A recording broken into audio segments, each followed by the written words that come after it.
Everyone, जियो technical soil mechanics subject हमने start किया था और हम यहाँ पे किन एग्जाम को टारगेट करके चल रहे हैं। जैसे हमारा एमपीपीएससी एई का एग्जाम हुआ, यूपीएससी आईईएस के एग्जाम में भी यहाँ पे ज्यादा टफ क्वेश्चंस नहीं आते हैं।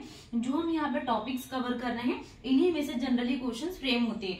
और अभी रिसेंट में जो 2 दिन पहले एसएससी जेई एग्जाम हुआ था सीबीटी 2 का, तो सीबीटी 2 में भी हमने जो क्वेश्चंस देखे यहाँ पे वो काफी ज्यादा इजी क्वेश्चंस थे सॉइल मैकेनिक्स से।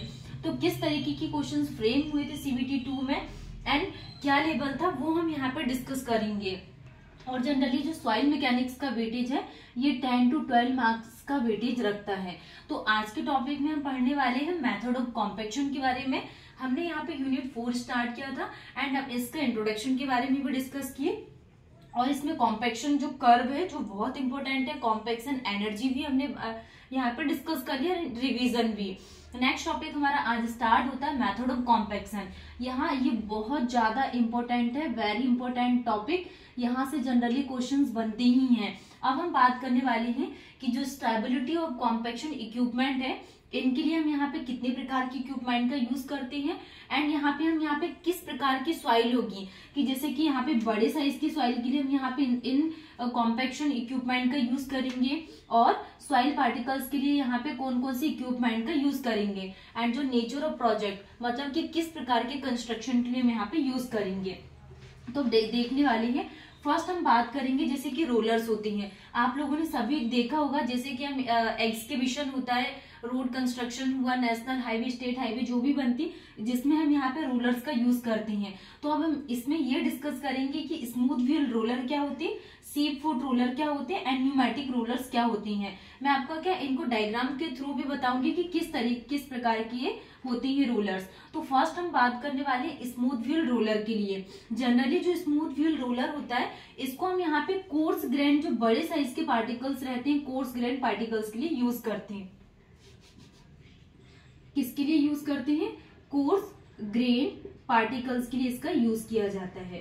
कोर्स ग्रेन पार्टिकल्स में क्या आ जाता है हमारे पास, जैसे कि हम बात करें यहाँ पे सैंड हो गया, ग्रेवल के लिए हम इसका यूज करते हैं। ठीक है, नेक्स्ट हम बात करते हैं इसका जनरली हमें रोड और जो हाईवे कंस्ट्रक्शन होते हैं इसमें हम यहाँ पे इसका यूज करते हैं। जैसे सीप फुट मेथड का बात करें हम यहाँ पे, तो जो सीप फुट मेथड होती है इसको हम यहाँ पे कोहेसिव सॉइल के लिए यूज करते हैं।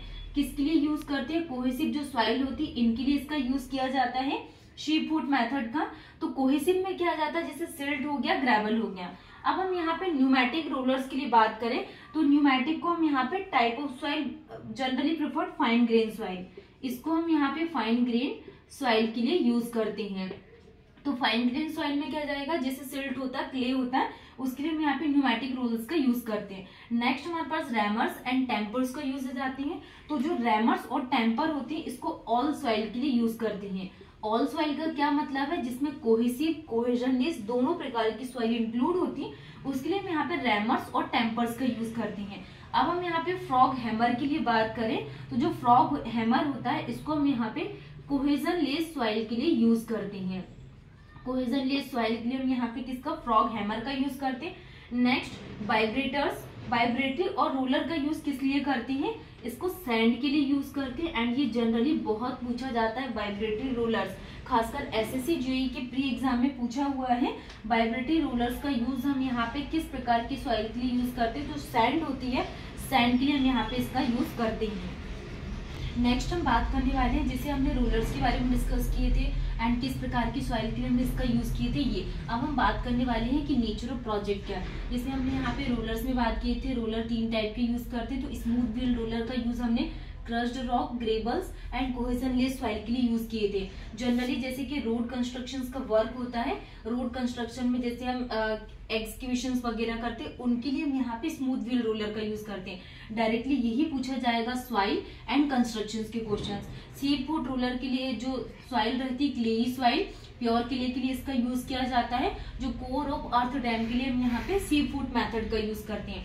नेक्स्ट न्यूमेटिक रोलर्स के लिए हम यहाँ पे जैसे ग्रेवल है, सिल्ट है, not suitable for uniformly graded soil, ये भी हमने डिस्कस किए थे कि यूनिफॉर्मली ग्रेडेड सॉइल क्या होती है, एक जैसे पार्टिकल्स के लिए हम यहाँ पे न्यूमेटिक रोलर्स का यूज करते हैं। एंड जो नेचर ऑफ प्रोजेक्ट है वो बेस, सब बेस एंड एम्बैंकमेंट के लिए इसका यूज करते हैं।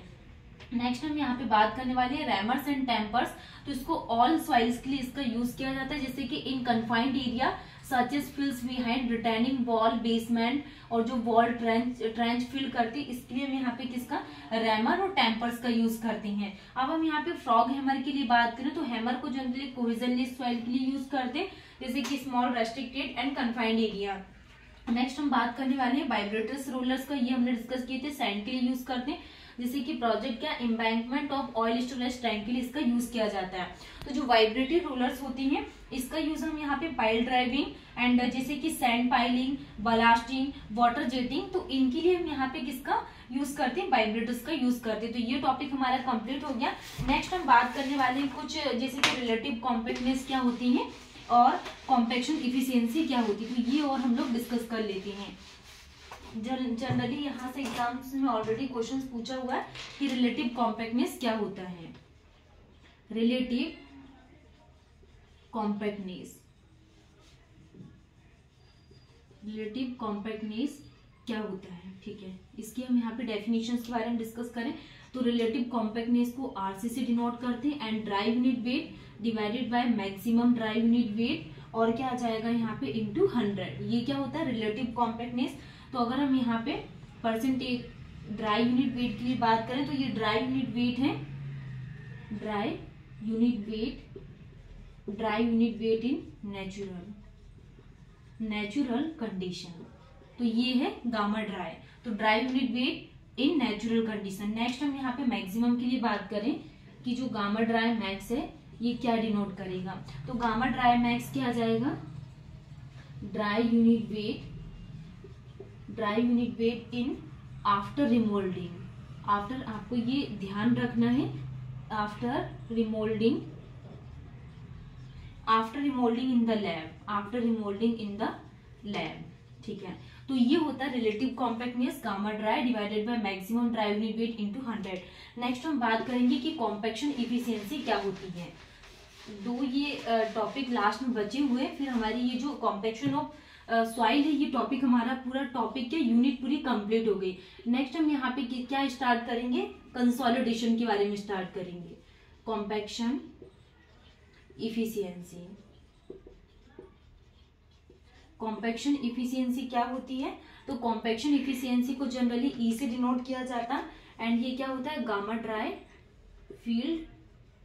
क्या यहाँ से क्वेश्चंस बनते हैं, गामा ड्राई फील्ड और gamma dry minimum divided by क्या आ जाएगा यहाँ पे gamma dry maximum minus gamma dry minimum into क्या आ जाएगा 100, ठीक है। तो ये हमने डिस्कस किया जिसमें गामा ड्राई फील्ड का क्या मतलब होता है यहाँ पे कि ड्राई यूनिट वेट इन फील्ड कंडीशन, और गामा ड्राई मिनिमम का क्या मतलब होगा यहाँ पे जो ड्राई यूनिट वेट है वो लूज कंडीशन में रहेगा, और मैक्सिमम का क्या मतलब है dry unit weight in denser condition.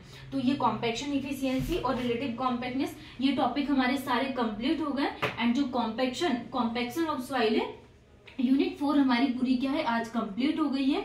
इसका हमने यहाँ पे रिवीजन भी 2-3 बार कर लिए, जिसमें क्या क्या इंपॉर्टेंट टॉपिक थे, जिससे कि हमने कॉम्पैक्शन कर्व के बारे में पढ़ा था। इसका आप बार बार रिवीजन करना, कॉम्पैक्शन ऑफ कर्व ये बहुत इंपॉर्टेंट है, बहुत ज्यादा जनरली क्वेश्चंस बनते ही हैं। नेक्स्ट हमने कॉम्पैक्शन एनर्जी के बारे में डिस्कस किए थे, कॉम्पैक्शन एनर्जी से भी क्वेश्चंस पूछे जाते हैं। फिर हमने यहाँ पे क्या कि कॉम्पैक्शन का सैंड में क्या इफेक्ट है, तो कॉम्पैक्शन इफेक्ट ऑन सैंड,